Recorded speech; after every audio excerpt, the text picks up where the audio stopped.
Hello friends from Christchurch, Braintree. My name's Mark Pengelly. I'm a Methodist minister in the Chelmsford circuit, and despite the fact I've been here for over a year now, this is the first chance I've had to say hello, and I'm really sorry that I'm not with you in person, that we're not gathering together at the church on this Sunday morning. I had hoped to come over initially, and then the government said there would be a window of opportunity to visit family, so I said to David, would he mind if I did something online?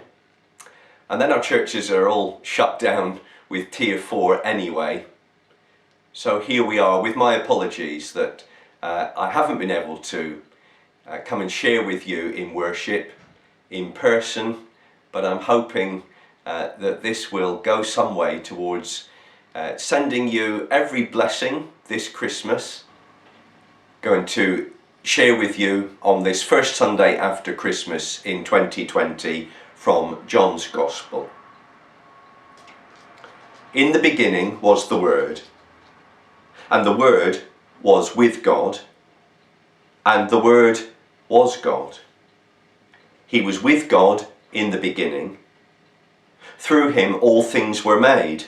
Without him nothing was made that has been made. In him was life, and that life was the light of all people.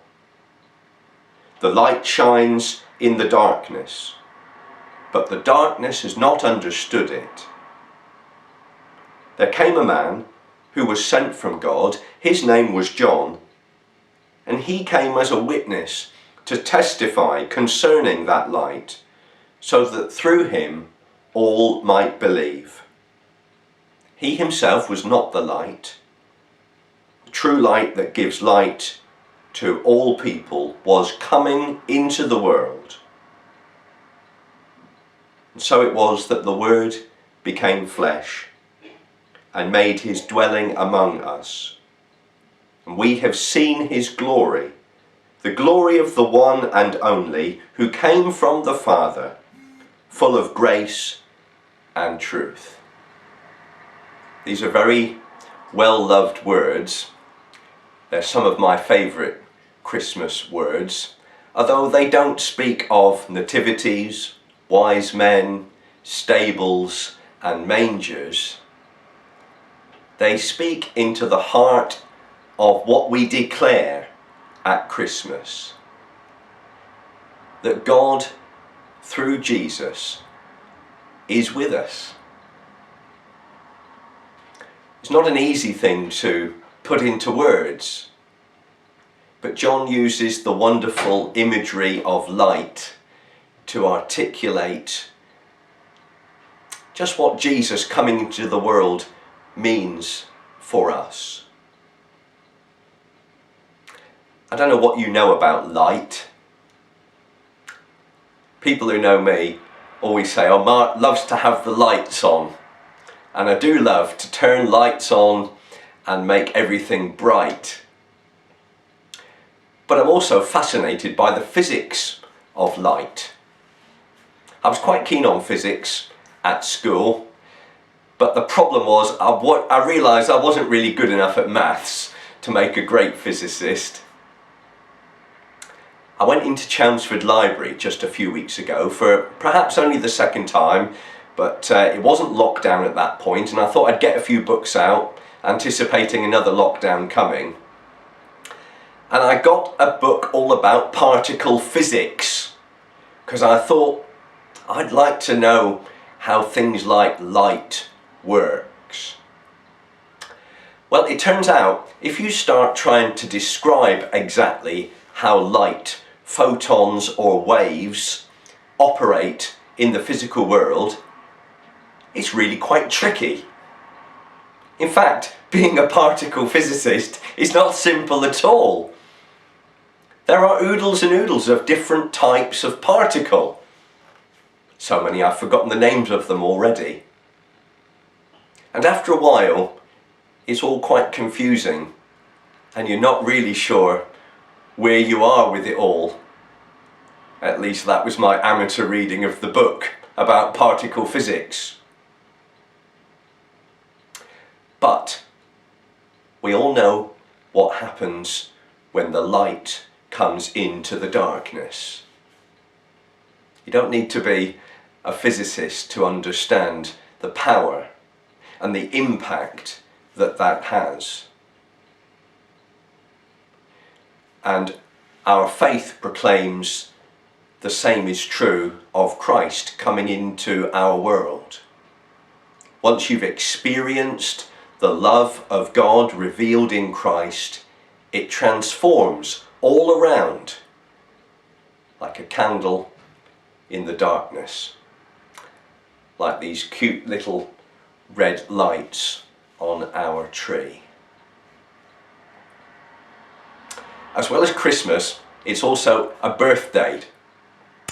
And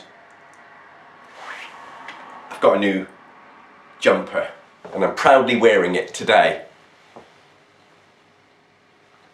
Can you see what it says? Ubuntu. I hope this camera isn't on mirroring mode, but this is my new Ubuntu sweatshirt. And I get such clothes because I'm a keen fan on what's called open source Linux software, and I use that instead of Windows or the Mac OS, and Ubuntu is one of my favourite Linux operating systems. Now, the word Ubuntu has origins that I think are from South Africa, maybe Swahili, but I'm as good a linguist as I am a physicist, so don't quote me on that perhaps.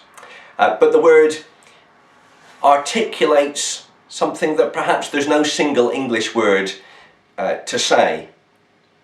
It's along the lines of, I am what I am because of who we all are.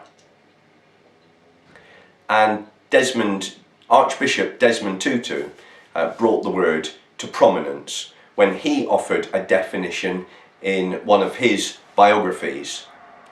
A person with Ubuntu is open and available to others, affirming others.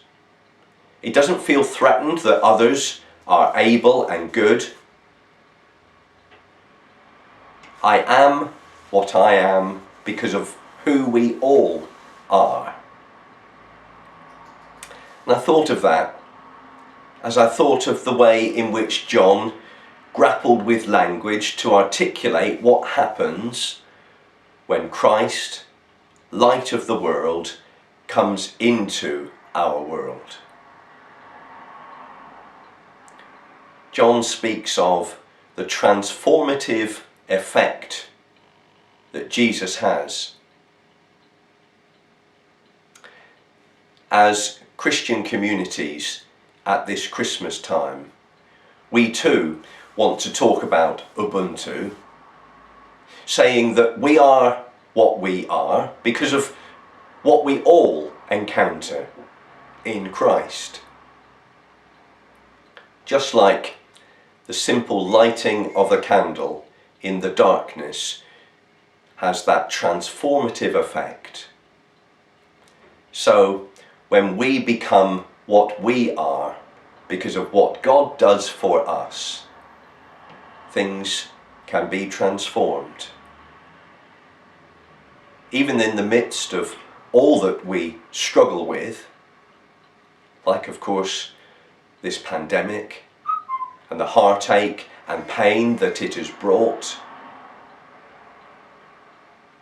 may we know the power of God with us, in us, making us what we are.